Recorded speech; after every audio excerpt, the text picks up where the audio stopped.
You're watching UATV News. My name is Ina Kosenska. Good evening. This is Russia, which is the aggressor state towards Ukraine and not vice versa. This was stated by the U.S. Under-Secretary of State Victoria Nuland. The United States, together with its European allies, will impose an explicit package of sanctions against the Kremlin in the event of an invasion of Ukraine. Nuland recalled that the Russian Federation amassed 100,000 troops near the borders of Ukraine, deputy recalled, and the decision to hold drills demonstrates the intention to the escalation. It is Russia that created this crisis out of whole cloth. It is Russia that has amassed 100,000 troops on Ukraine's borders. It is Russia that has prepared internal sabotage, destabilization, and false flag options for Ukraine. And it is Russia that has spewed disinformation and lies about Ukraine, about the United States, and about NATO to justify its own actions. Russia now has a stark choice to make, whether to take the path of diplomacy and dialogue or instead seek confrontation and the massive consequences that that will bring. If the Russian government further invades Ukraine, further destabilizes Ukraine, we are ready and aligned with our allies and our partners to impose severe costs. We will respond with massive economic measures, including those that have not been used before, and will inflict very significant cost on Russia's economy and its financial system. Normandy Four's negotiation process is revived. Talks on the meeting to bring together France, Germany, Ukraine and Russia are again on track.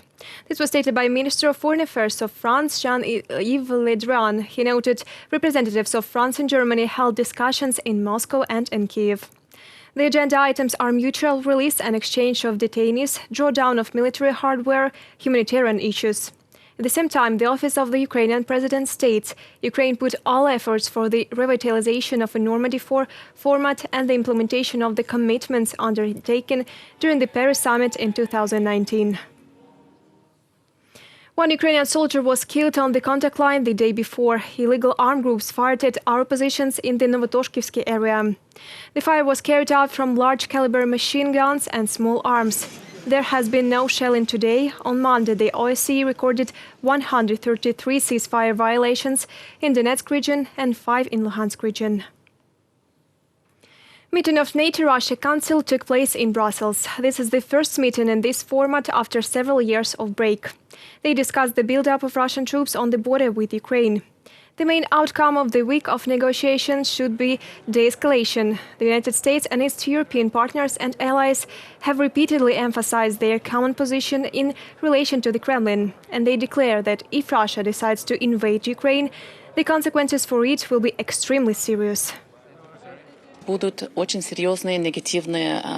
There will be serious negative consequences for the Russian economy. It will also strengthen NATO's presence in countries on its eastern borders and also increase defense assistance to Ukraine.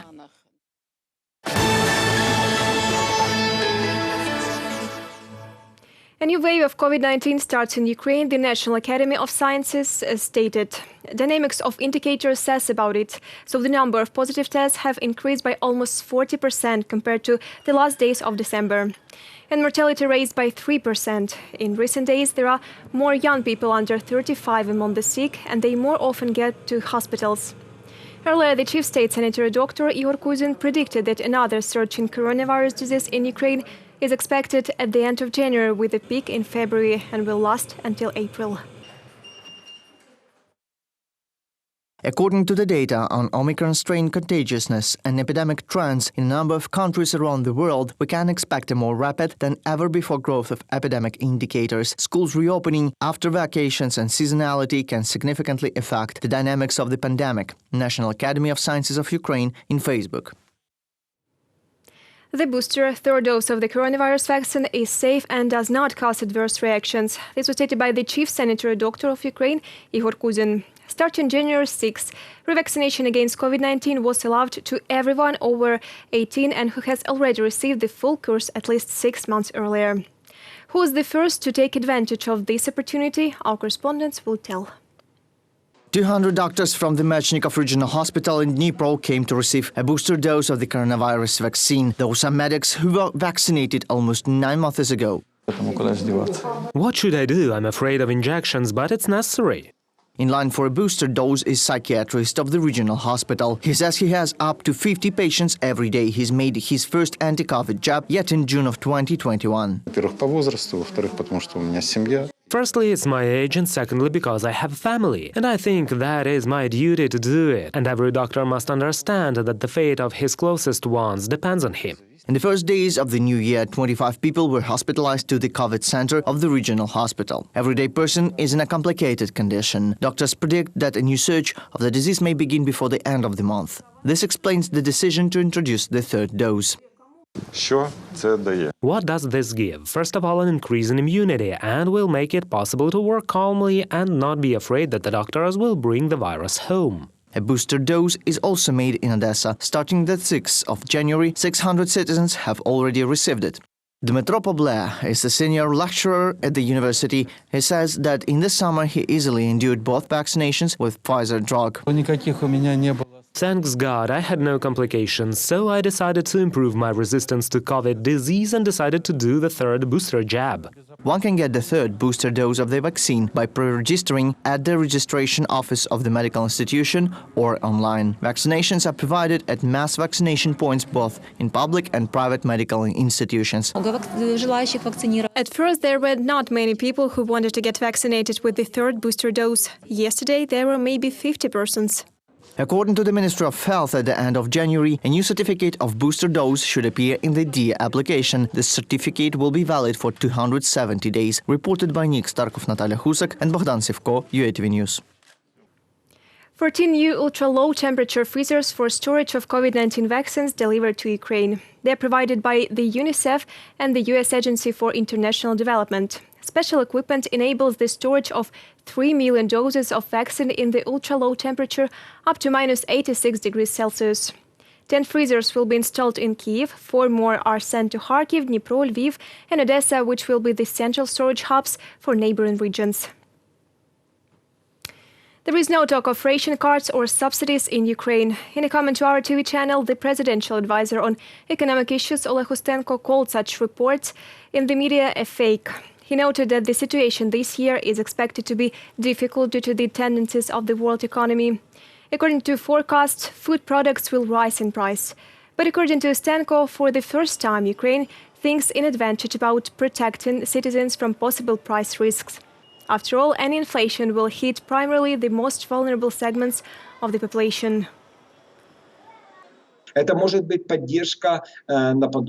This can be support like the American program of the so-called food stamps. Now this topic is being dispersed about the fact that we are talking about cards, but food stamp is not the ration cards of the Soviet era of the 1950s. It is about crediting money to bank accounts under this program. It's just that traditionally in the States, this program is called food stamp. But these are definitely not cards. We're talking about money. A woman not older than 45. From now on any employer who uses clarifications of a kind in job advertisements will be fined.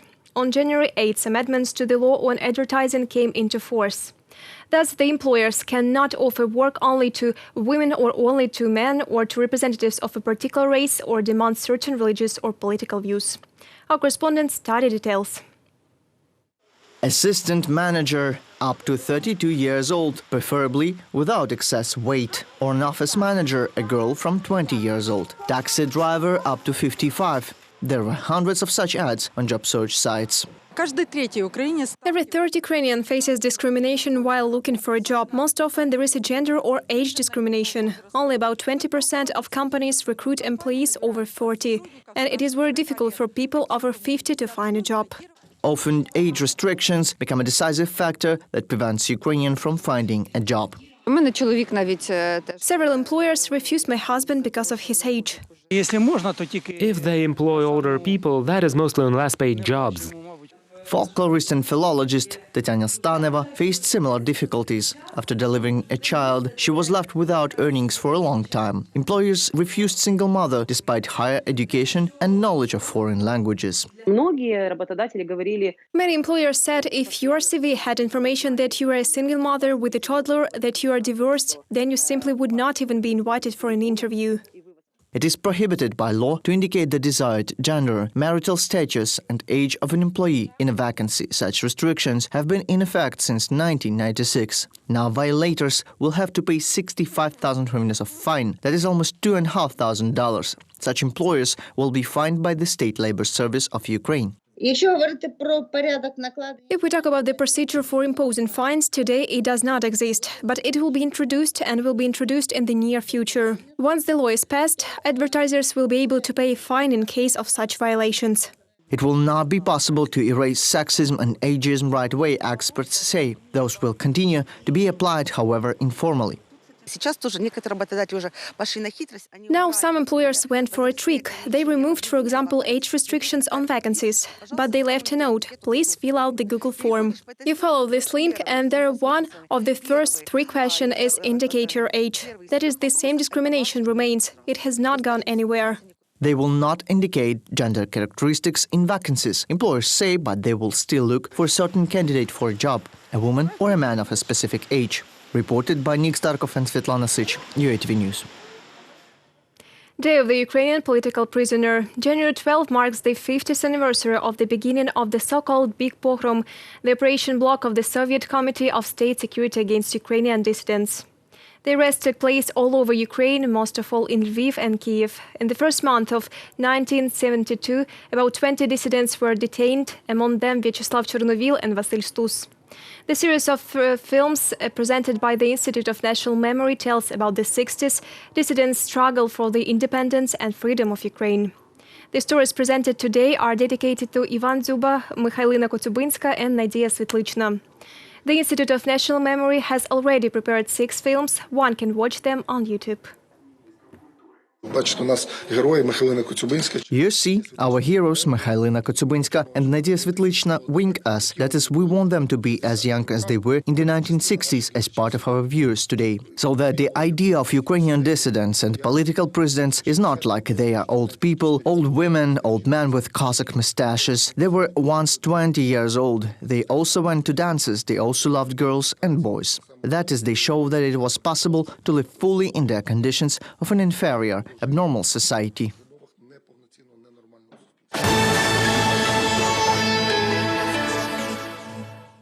For the first time, Ukraine will participate in the most prestigious sport rally, Monte Carlo Classic. Our country will be represented by 5 crews from different cities.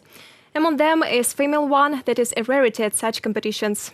Each Ukrainian team will run a retro Zaporozhets car. The race will take place in France and Monaco at the end of January. During this time, the participants will overcome a difficult distance of 1,000 kilometers. We have been preparing for a long time. A lot of effort and time was spent on submitting an application, on being admitted. Roman has been applying for participation for 6 years in a row and got refusal all the time. But in honor of the 60th anniversary of our car brand, the Royal Club of Monaco decided to admit Ukraine as an exception. Ukrainian melody, which became a symbol of Christmas all over the world. During New Year and Christmas holidays, this Shchedryk is sung both in the USA and in Europe, and of course at home in Ukraine. And so for more than 100 years, Minister of Foreign Affairs of Ukraine decided to tell the story of how a folk song arranged by composer Mykola Leontovich became one of the most popular holiday melodies in the world. The day before, a unique multimedia exhibition dedicated to Shchedryk was presented by the agency.